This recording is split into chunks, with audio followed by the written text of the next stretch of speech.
What is going on YouTube? Joe here with Cullination Media, and welcome back for another live Omega Ruby and Alpha Sapphire Wi-Fi battle against a subscriber/follower on Twitter. Today we're going up against Matthew in a UU match, and I'm bringing some new faces as far as some of the Pokemon that we've seen on the channel as of late, or ever. We got Toxicroak, which I don't know if I've ever used on the channel, and Mega Pidgeot I know I have not. So that's going to be a lot of fun to see those in action. Then we have some old faithfuls, if you will, with defensive Crocodile, especially defensive Arcanine. Frank is here in the building, ladies and gents. Then we have Starla, the specially defensive Starmie. We've got Scarfed X-Cloud, which is nothing fancy there, and that's pretty much it. Now, as for the Toxicroak, it's going to be a Swords Dance set with Focus Sash. Mega Pidgeot is running to Fog, Roost, Heat Wave, and Hurricane. Of course, with the No Guard after it Mega Evolves, so that's a lot of fun. Pretty much all I have to say about the teams. As we're getting started today, just a friendly little reminder in case you guys haven't done so already and you would like to show your support to the channel and the series and all that fun stuff, you can do so by clicking that like button right below this video. That does help out a lot, and so do your comments, so feel free to leave your thoughts down there with any suggestions or advice or tips or whatever you would like to put down there. It's always appreciated. Now this is a pretty cool team here, I have to say. There's some threats going on. He's got Lucario, that'll probably be Focus Sash. Or could be Life Orb. Between the Alakazam and the Lucario, one is going to be Focus Sash, one is going to be Life Orb. It's just a matter of figuring out which is which, because obviously neither one can be Mega. Mega Lucario is Uber material, obviously, and Mega Alakazam is in BL, and this is a UU match. Then we have Milotic, which I'm guessing is going to be specially defensive. That Donphan will probably be physically defensive. It's probably packing the Rapid Spin and the Stealth Rock, so we need to watch out for that. Prankster Sableye is always a problem. It's definitely not Mega Sableye, because that would be OU. And then we have Nidoking as well, which it could also be Life Orb, or it could be the Scarf user on the team.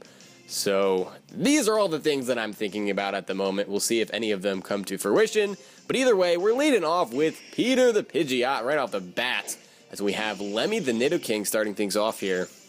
Now that's an interesting choice. I'm trying to think, what would you be predicting there? To lead off with Nidoking. Maybe predicting the Crocodile to start things off. You can fire off a nice little Ice Beam. I don't know. This Nidoking is a problem for my team, especially if it is Scarfed. Either way, we need to switch, just because Pidgeot does not naturally outspeed Nidoking anyway. Pretty sure that we have base 80 speed, and the Nidoking has base 85. I think. Unless I'm just really underestimating Pidgeot's speed. I don't know, it could be. But anyway, either way, I am modest, so it's not like I'm a positive speed nature, so it's just not worth the risk either way. So we are going to switch out. I'll switch out into Frank, expecting an Ice Beam or a T-Bolt here. Probably Ice Beam, though. Going to get an Intimidate off. That is going to be meaningless, most likely, because most Nidokings are special, of course. He does pull out the Ice Beam, and that doesn't do that much damage. Now will be the real test. If he is Scarfed, he's going to want to switch out here. Otherwise, he would just stay in Earth Power. Unless he's really just intent on bluffing the Scarf this early in the match, which could be possible here. And we can test that really by just going back into Peter here. Because he's not going to stay in and go for another Ice Beam. That's one thing that we know he's not going to do. So if anything, if he does stay in, he's going to go for the Earth Power. And I think it's worth the switch here, and worth taking that damage on Frank, who is carrying the Rocky Helmet as its item, by the way. I don't think I mentioned that. But it's worth it just to see if we can get a handle on what this Nidoking is. Because looking at his team, and looking at my team, that is really what is going to be the biggest problem. That thing can annihilate almost my entire team. He does switch out into the Milotic, so I'm going to go ahead and say that that is a Scarf Nidoking. And that is going to be a problem all match long, because it does naturally outspeed my X-Cloud, which is my Scarf user, so I don't have much that I can revenge it with. This Arcanine doesn't match up well unless we can get it locked into Ice Beam again, or T-Bolt. Anyway, I'm going to Mega Evolve Pidgeot here, and I would say that Hurricane is going to do just about half to this thing. Or more if it's not, like, completely specially defensive. We'll see. And that does just about half. He's going to get off a Scald, which will do about half as well. No burn, so that's good. Lefties means that this is probably going to survive another Hurricane. This thing is probably specially defensive. Getting this thing out of the way, or at least weakened by a lot, would really, really help us out later on, because that means he can't just switch in this thing every time I bring in Exploud. And that just gets rid of one of the things that has recovery on his team immediately, too. As he does pull out the Ice Beam, I was kind of hoping he wasn't going to carry it, because a lot of them can carry Coil now. That is a thing. Scald, obviously, and Recover are two common options. So is Toxic, Dragon Tail. So there's a lot of things that it can carry. Ice Beam isn't necessarily on every set. So if he just went for Scald and didn't get a burn there, Peter could have taken out this Milotic. But Peter goes down. So that was a very, very brief usage of, what do you call it? Yes, Mega Pidgeot. Okay, I could not think of it for some reason. But now we can go out into Exploud, and nothing on his team wants to take a Boom Burst. We are scrappy, so Sableye can't switch in on it. That might just be a one-shot on Sableye, honestly. Nidoking does not want to take that. His Lucario, probably not. I mean, it's a resisted hit, but he might have the Focus Sash, so I doubt he would want to switch that in to take a hit. Donphan is probably physically defensive. Even if it's Assault Vest, you don't want to take all that damage for no reason, so I think he's just going to sacrifice this thing here. And so we'll be all knotted up at 5-5. Milotic for Mega Pidgeot. I will take that trade, because Milotic can be such a huge problem with its recovery, and you know, when I want to use Exploud as a cleaner, or even a wall breaker, we have to have Milotic gone. So, with Milotic gone, I really think that Nidoking is going to be the main problem left on this team. I really do believe that. So, let's see here. Milotic's going to go down to the Boom Burst. We are locked into that. My opponent knows this. Just depends on what he wants to go into here. Maybe the Nidoking to force me out? No, he's going to go into the Lucario. Okay, I mean, this forces me out either way. I just don't want him to get up a Swords Dance. But I can't stay in on this thing. Yeah, I don't think it's going to be worth it. Don't think it's going to be worth it. Boom Burst is not going to one-shot. He can close combat and kill me off. And we definitely want to save this thing. So it's probably in my best interest to switch in either Starmie or Frank. Frank can get an Intimidate off and deal some damage with Rocky Helmet if he does opt to go for the close combat, and that means Focus Sash will be gone if he does carry it. But we're not physically defensive, so that is the only thing. It'll probably be a 2-hit KO. We'll have to see here to see what happens. First things first, we want to get that Intimidate off, and I do have 2 Intimidate users on this team, so that helps out a lot. He is just going to withdraw, so he pulls the double. He just wanted to get Exploud out of there, and he's going to go into Alakazam here. Shiny, actually all of these Pokemon are shiny. Have we seen one non-shiny Pokemon yet? I don't think we have. Either way, we can one-shot this thing with a Flare Blitz, and if he has Focus Sash, we can finish it off with an Extreme Speed the turn after, and we are specially defensive. I know we can take a hit from this thing. He opts to go for the Focus Blast, and we avoid the attack because Arcanine is just, he's feeling a little, I don't know, loosey-goosey. He's elusive. And Flare Blitz, despite being uninvested, Alakazam has poop for physical defense, so it just takes it out in one shot. So another big offensive threat gone. And so he was not Focus Sash, so I'm going to say that Lucario is going to be Focus Sash. We need to watch out for that later on as the Donphan comes out here. Don't have a lot that I would want to switch in on that. I mean, I could switch in Crocodile on an EQ, but we should be able to take a hit if we get a Will-O-Wisp off. So that's what I'm going to do. Oh, never mind. The Will-O-Wisp misses, and Frank is going to go down here. So that's one of our Intimidate users gone. I guess that was just a silly risk on my part, but having this thing burned would have done a lot of things for us. First of all, you know, he doesn't have any Clerics on his team, so this thing would have been neutered for the rest of the match. Its Sturdy would have been gone. That would have really helped. That would have really freaking helped.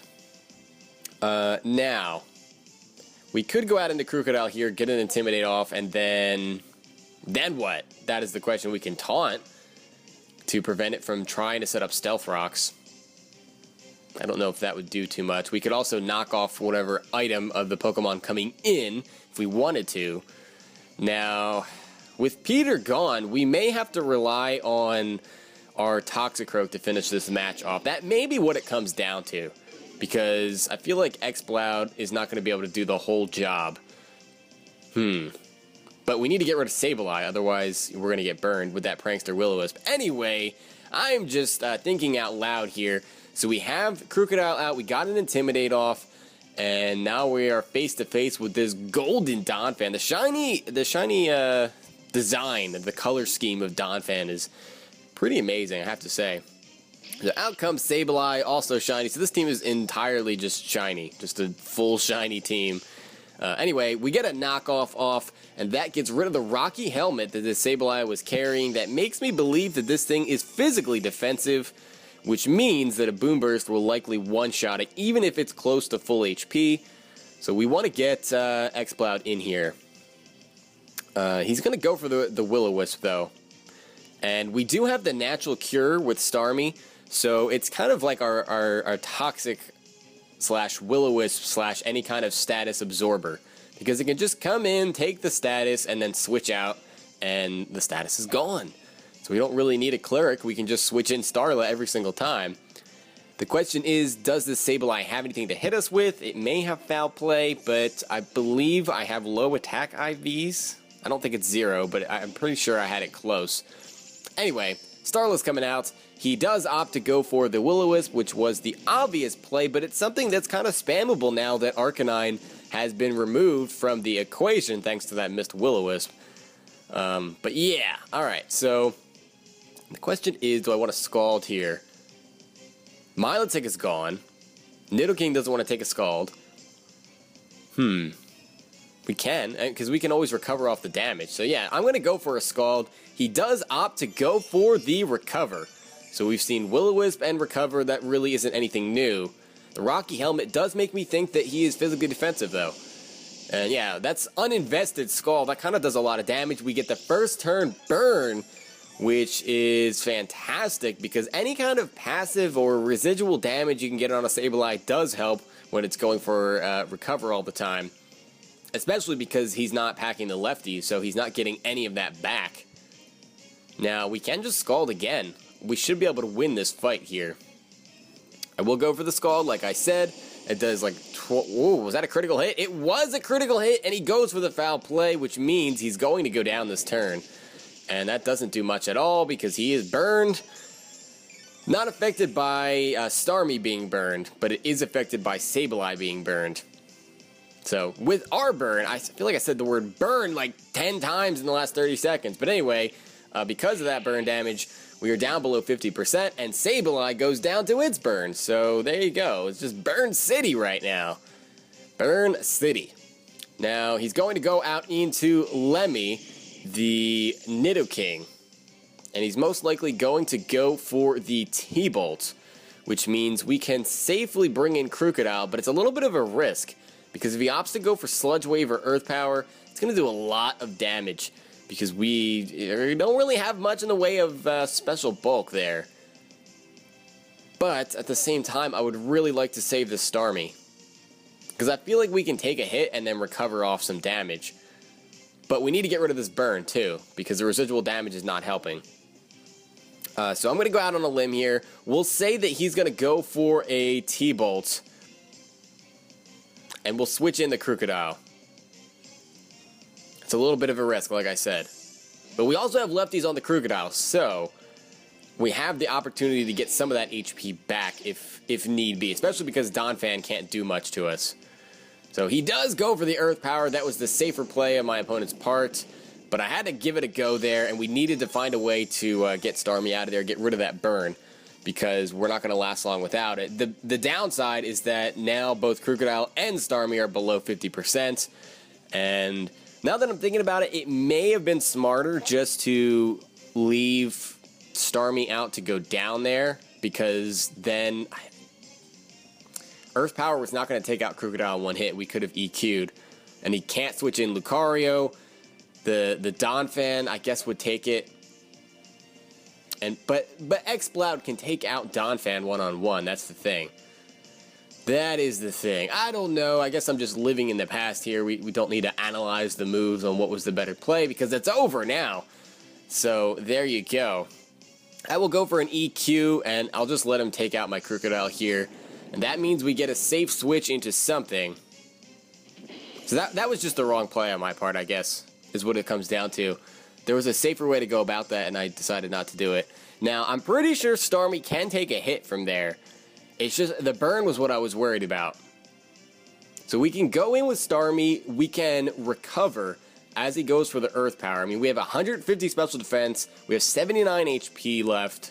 We know he doesn't have the Life Orb boost.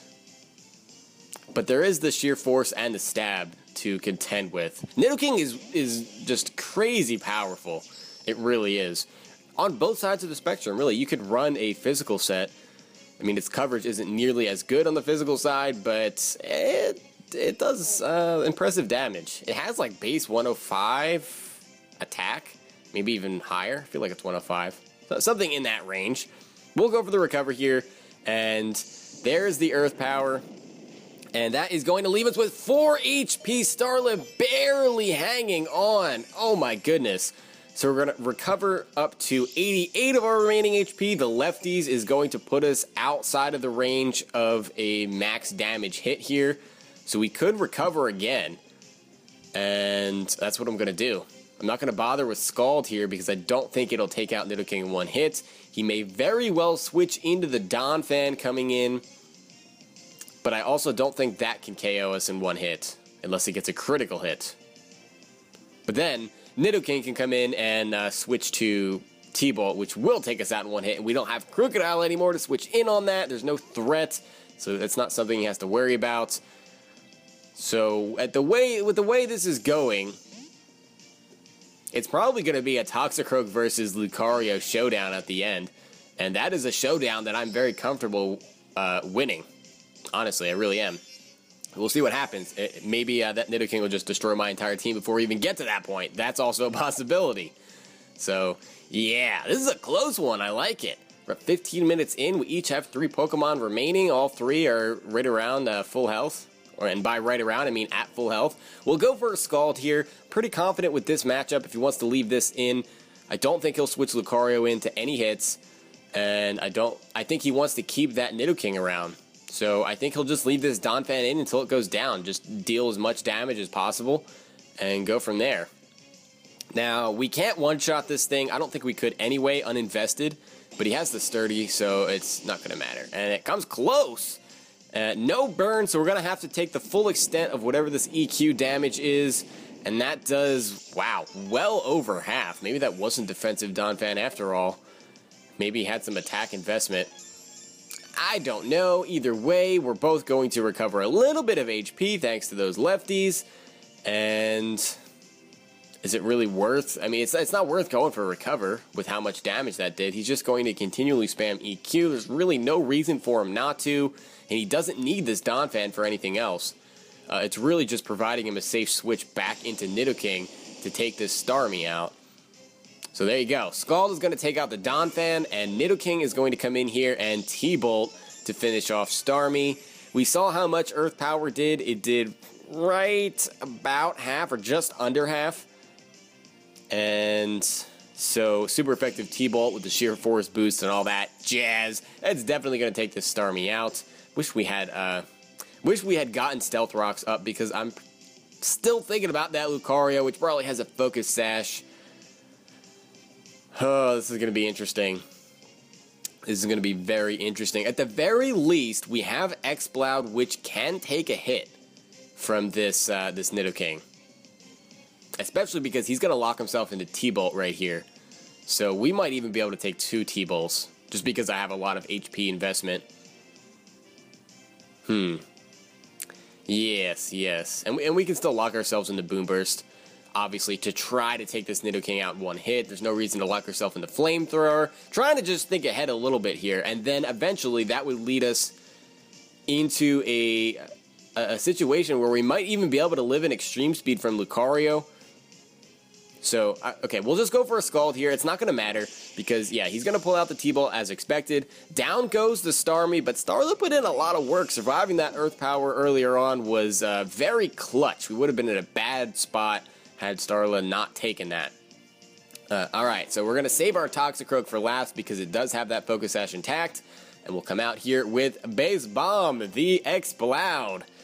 And Boom Burst is really the way to go, so that's what we're going to go for. We're going to go for the kill here.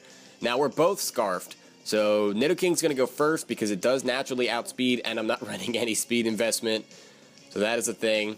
And there you go. He is locked into the T-Bolts, and that is not going to do half, so we can take another hit. Let's see how much this Boom Burst does. Oh, and he survives with like 2 HP. Are you kidding me? No Focus Sash, obviously, because he's Choice Scarf. That was just either a bad roll or that just ended up being max damage. I don't know what was the case there. Or he just has enough investment to survive that naturally. I don't know. That kind of seems awfully specific. Wow, so now we have to take another T-Bolt. That's definitely going to put us into a range where any priority from the Lucario will take us out, which is sad. Oh, man. That is a bit disheartening, honestly. He's going to get off a T-Bolt, so that'll bring us down into the red zone, down to 22 HP. Another Boom Burst will take out this Nidoking, and it'll be Lucario versus the world, essentially. If the world was only consisting of one Exploud and one Toxicroak with a Focus Sash, of course. So out it comes. I mean, the best case scenario would be that this thing does not have a Focus Sash, but I doubt it. I sincerely doubt it. We'll go for the Boom Burst. Extreme Speed or Bullet Punch is coming here. No way to get around it. Absolutely no way to get around it. I mean, he's probably wondering if my my Toxicroak is Focus Sash too. We've been saving these Pokemon, although this Lucario has been out in the battle. It just didn't do anything last time. He used it as a double switch to bait something. Anyway, Bullet Punch is going to take out the Exploud, and we're down to Lucario versus Kerm, the Toxicroak, in a one-on-one showdown to decide who's going to win this match. I have no play but to go for the Drain Punch. I can't go for Swords Dance. I can't get cute here when he very likely does have a Focus Sash. So I'm not running max speed, I don't think. So either way, Lucario should outspeed here. And we'll see what he wants to do. We resist the close combat, so I don't think that's likely for him to go for. Extreme Speed, Bullet Punch. I don't know what else you would be running. Honestly, Ice Punch maybe? Can't think of anything else off the top of my head that Lucario would typically run. I mean, hopefully he doesn't have EQ. That would be bad. Okay, he's going to go for the Ice Punch. That's probably his best move to hit us with. And he gets a critical hit on the first hit here. Drain Punch is going to bring him down to the Focus Sash with another critical hit. Back-to-back crits. The Ice Punch appears to be the only one that really means anything. And our Focus Sash is not intact, so he is still alive here. If he's going to go for the Extreme Speed. Probably predicting a Sucker Punch. So we just need to go for another Drain Punch here. That's what it comes down to. And actually, now that I think about it, Extreme Speed actually has slightly more power than Ice Punch, only by 5. So I guess he could have been going for the freeze. I don't know. It doesn't matter. I think we're in the clear here, especially judging how much that did as a critical hit. I don't think Extreme Speed, even if he does get a crit here, is going to kill. And no, I don't know. Maybe. It would have been close, but it's not going to matter. The Drain Punch is going to finish off this Lucario with another critical hit. 3 crits in 4 moves. That was crazy. 2 of them didn't matter. Actually, you could argue that all 3 of them really didn't matter. The outcome was pretty much already decided there. But man, that was a little bit of a nail-biter there. A 1-0 in our favor. Very exciting match. Honestly, I had a lot of fun with that one. So thank you for the battle, Matthew. Hope you enjoyed it. Hope you guys enjoyed it as well. If you did, please make sure you're leaving a like, rating, or a comment, or whatever you would like to do. And I will see you all next time. And until then, game on.